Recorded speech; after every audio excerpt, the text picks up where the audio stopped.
What's going on, guys? Benji Gaming here. Welcome back to my channel. Welcome back to today's video. Today, we're taking a look at the NHL 21 Franchise Mode Deep Dive. So, welcome franchise fans. We're excited to tell you about the new additions this year to Franchise Mode. Last year, we revamped scouting, added coaching as well as line chemistry. For NHL 21, we wanted to address some community requests that you've been sharing with us.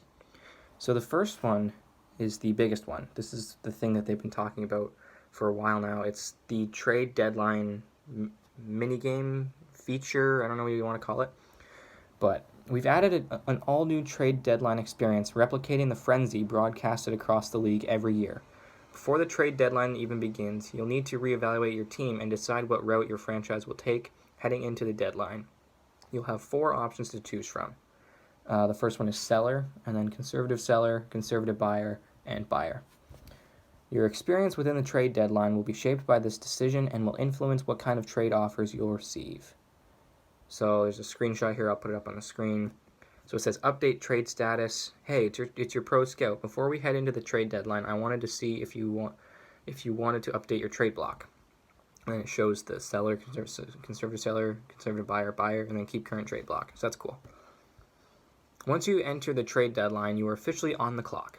Starting at 6 a.m. Pacific Time or 9 a.m. Eastern Time, you'll have until 12 p.m. Pacific Time or 3 p.m. Eastern Standard Time to shore up any deals heading into the final stretch of the season.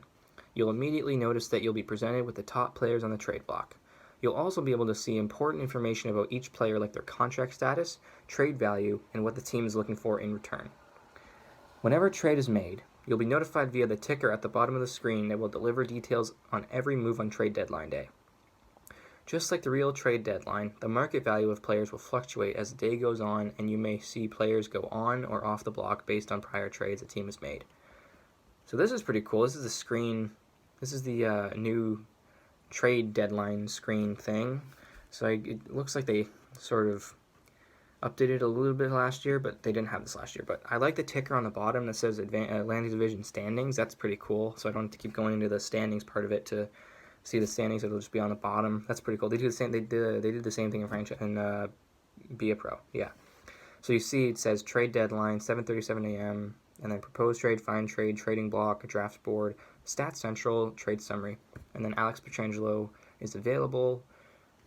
Teams interested. That's cool. You see the teams interested, so you can tell whether or not you need to try to sign him for a big contract or sign him sooner rather than later. But if there's like one team interested, you know that you'll have time. So his trade value is pretty high. He's an overall 90. He's exact elite potential, 2A defender, top forward prospect. Oh, return. Yeah, it shows you like what the team wants in return, and they want a top forward prospect. So that's pretty cool. And the other ones on the block are Markstrom, Jacob Markstrom, Matt Barzal, and Logan Couture. You can sort by all available players and view each team's movable assets. The top 10 players still available, players who are off the market, who teams have decided to keep, and players who have been traded. So Cam Fowler is off the market. You see it says 7:30 a.m. On the bottom it says trade alert from the Boston Bruins. Something 3, 2022, round 3 in 2021, round 4 to the Anaheim Ducks in exchange for Josh Manson in 2022, something. And then Marc-Andre Fleury it says he's sold. And on the bottom, it says trade alert, trade Nick Foligno, Savard in 2021, 7th-round pick to the Montreal Canadiens in exchange for Jay Brook. And the next one, Matt Barzal is available. And on the bottom, that's cool. I like on the bottom how it says wins leaders, so it shows like all the stats and stuff. It's pretty cool. So Barzal, teams interested, Ducks, Leafs, and Hurricanes. That's pretty cool. Once the clock strikes noon, you'll be presented with every move made and on your way to the back half of the season. So here it shows a trade deadline summary. That's pretty cool. So it shows your team and then our activity feed. So it shows every team. That's actually pretty cool. Columbus, Montreal, Minnesota. And it shows the dates on which you made the trades. Oh, the dates are all the same. Actually, never mind. Now this is my favorite new feature, the record book. A long requested feature has been the ability to view league and franchise records throughout your seasons as a GM. We're happy to say we're introducing an all-new record book where that will be possible. The record book will allow you to sort through numerous categories, including career, season, and rookie records in league history. This includes all-time career stats, and it shows a picture up here. So most games played, Gordie Howe. Most goalie games played, Martin Brodeur. Most goals, Gretzky, and most points. So what it's going to show is, in the all-time career stats, it's going to show most games played, most goalie games played, most goals, points, assists, wins, shutouts, most 50-goal seasons, and most 100-point seasons. That's cool. All-time NHL season stats. Okay, so Grant Fuhr has played the most games back in 1995. Wow. Most goals, Wayne Gretzky, 92 in a season. I don't think anybody's going to ever beat that record. Most assists, Wayne Gretzky, 163. Nobody's ever going to beat that record. So here it'll show most games played, most goals, assists, most points, most shutouts, and most wins. That's cool. And all-time NHL rookie stats. So Teemu Selanne leads rookies in most goals all time, 76. Peter Stastny, most assists, most points, Teemu Selanne, 132 as a rookie. Wow. So most goals, assists, points, wins, shutouts. And franchise leaders. You can also view each team's current and all-time leaders in career, season, rookie, and game statistics. As your seasons progress, you'll be able to keep track of any players breaking team or league records. So that's pretty cool. It shows the Pittsburgh Penguins here.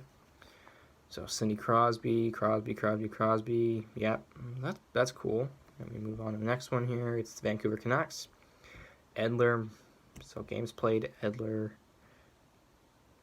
Oh, I guess that's in the season. Yeah. So that's cool. So it's current and all time. Who's next? The Rangers. Vitaly Kravtsov. That's actually really cool. And then who's last? Maple Leafs. Reason. So season saves, Alan Bester, 60. Oh, in a game. Oh, okay. That's cool. So there's like different things you can have. Additional updates. Multiple positions. We've added multiple positions for some players. This will help with lineup generation. Yeah, that will really help. Because I did a franchise mode the other day where I forget who it was. So, it had Austin Matthews, John Tavares, and then I had Mitch Marner as the third line center. So I don't know. He's a winger. So I don't know. It's just weird. Draft class quality and generated prospect quality. 2 new settings that you can adjust before starting a franchise mode have been added. Firstly, the ability to control draft class quality. This setting controls the frequency of a strong draft class occurring with highly touted prospects. When set to high, stronger draft classes are generated more often every year. So that's actually really cool. So sometimes I have a really high draft class quality where where everybody's really strong, and then the teams, it's just, I don't know, it doesn't make sense. I would keep the setting on medium just to have the most realistic setting, but I might try it out one day where I have it on the draft class quality high, and then the next one is the second setting we've added is generated prospect quality. So that's what I'll do. I'll have it both on high, and I'll see how well it goes. This setting controls the quality of prospects generated in the NHL entry draft every year. When set to high, more top-end prospects are generated. So you could have this on low, but you can still have more top-end prospects. So if you have the draft class quality on low, you'll have a weak draft class, but you still have more good prospects that are coming from the draft. Draft pick trade logic. We've updated the logic so CPU-controlled teams will refrain from putting their draft picks on the trade block early in the season, waiting until their team is more established later in the campaign. Yes! Thank you, EA. This is something that happens to me every single time. I get a trade offer, and it's for a first-round draft pick. And the last thing is revamp trade value of players. You'll notice a greater separation in trade value from player to player. Players like McDavid will have high value and be much harder to acquire. We've also adjusted the value of certain positions. Centers and defenders will see an increase in overall value, while goalies and wingers will have slightly less overall values than previous years. I don't really care about that. I try not to trade for those better guys, but it's still good though. And then in closing, we are excited about the new additions we've added this year. Let us know what you think and what you'd like to see down the line. will continue to listen and act on your feedback. They'll continue to listen. Well, they haven't been listening to what I want to say. They still kept the same Stanley Cup celebration. They don't have overtime celebrations, I don't think. I haven't seen any franchise mode that has overtime celebrations. I need that for NHL 22, but that's off topic here. So anyways, guys, that will do it for today's video. If you enjoyed it, please be sure to smash the like button. Also, subscribe to my channel if you're new. Click the notification bell so you get notified whenever I upload a new video. Yeah, I will see you guys probably tomorrow.